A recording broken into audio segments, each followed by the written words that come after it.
it goes back again to that ego thing where it's like, you asked me to do this and I did it. I went to Seattle. Now I'm coming back for you to pay up, and you're gonna be a little bitch about it? Well, Yeah. and again, he doesn't.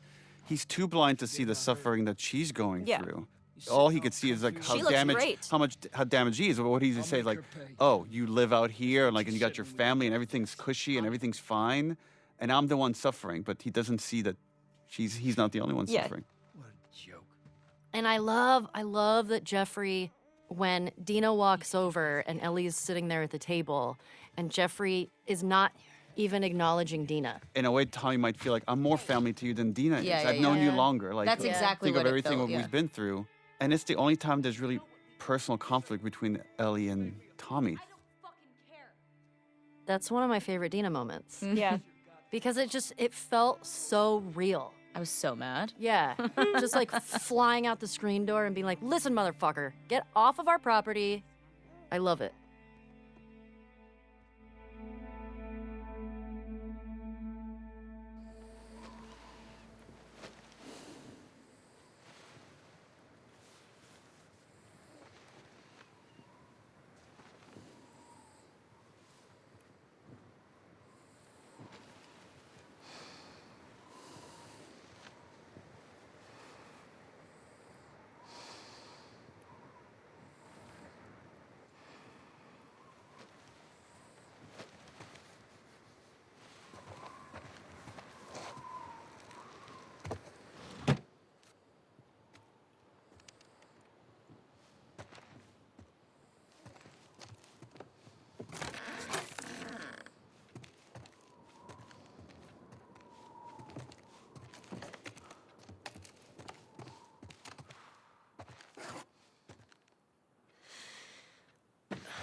So this was one of the first things we shot for this game. Yep.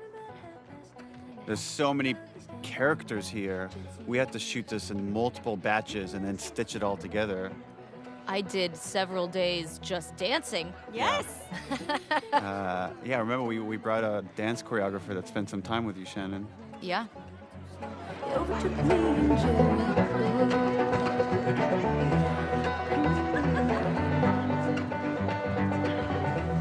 This was the demo, and so we had to. This was tricky because we're introducing to the world a lot of new characters with a lot of interesting dynamics, and trying to do that Tell me about through exposition, but as thin an exposition as possible because, dear God, nobody likes exposition. It was hard. what happened. Well, this scene has jumped around all over as we're playing with the structure. It used to be in the very beginning, and then we felt we just had too many cutscenes in the beginning. We needed to get to the action a little bit faster, and then we moved it to the end. We changed the writing for the beginning. She's putting on quite the show. But there's something kind of nice, I give you guys 2 weeks. and I guess there's a tragedy to it of coming here at the end as a memory. She Of just seeing say something to you? Jesse's alive and Ellie and Dina are okay and no one's and there's Joel. Hey, what took you so long? Oh, I'm here. And this like really innocent first kiss. Hey, don't forget, we're heading out early, so get some rest. Yes, sir.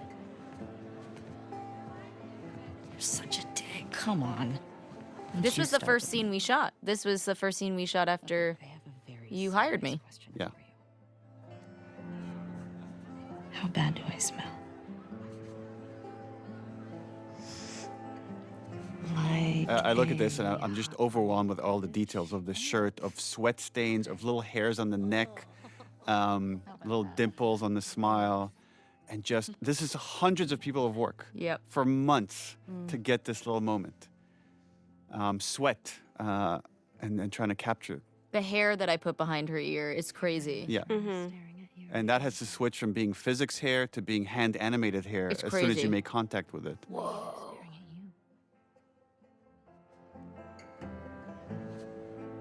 you. Or not.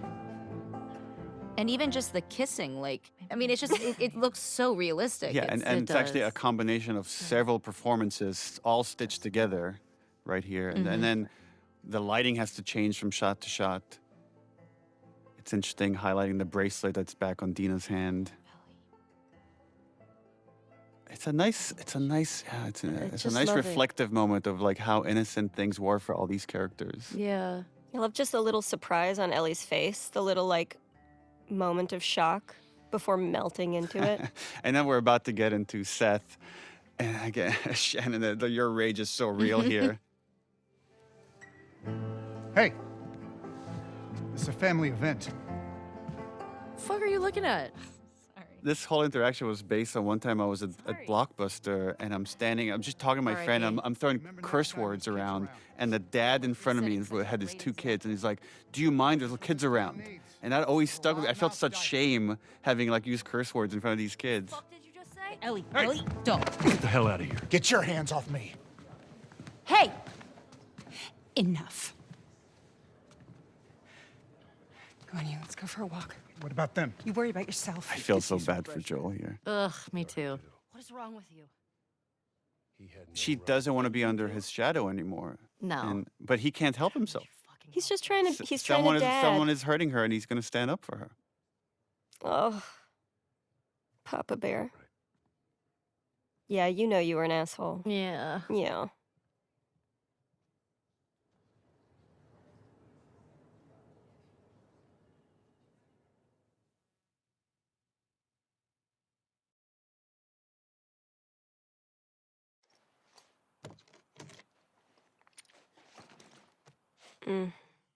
Saddest scene.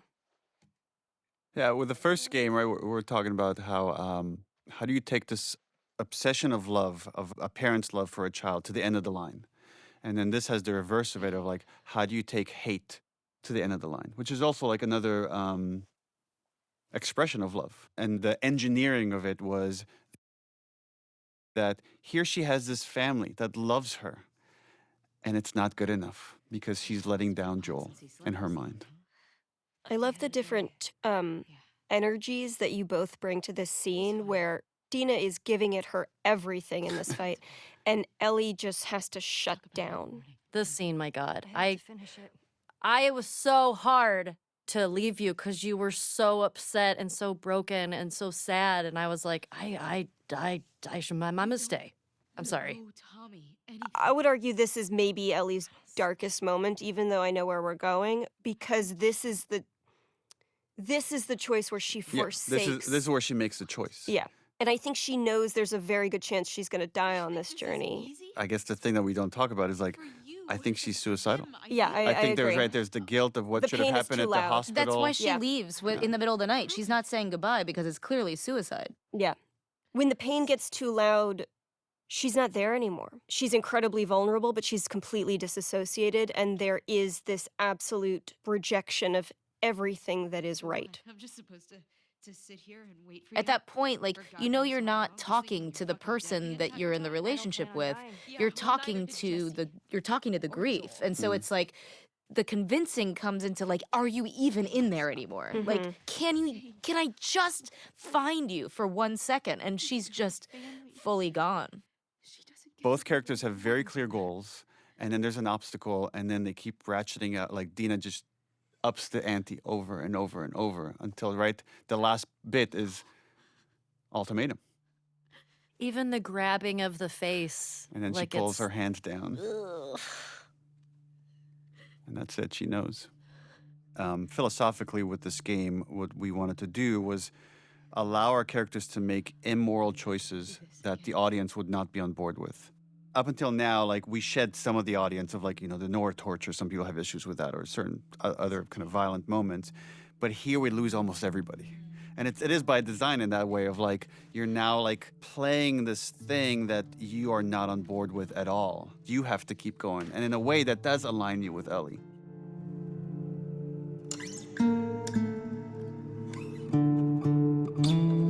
These shots are so gorgeous. There's a nice misdirect coming up here. We purposely gave Lev chucks. So you're thinking for a second that, oh, okay, this is where I pick up Ellie's journey. And again, now you've been a while away from Abby and Lev. And now Lev has fully shed his seraphite exterior. Has hair. I love to see their growth, their relationship in this moment. Okay, Constance. In letting go of hate, Abby has taken on Owen's optimism, Owen's hope. This thing that was just this flame that was almost completely extinguished within her. Somehow in all that tragedy and all that horror, she was able to find it again. Her face seems brighter, it seems lighter than it has been the entire game.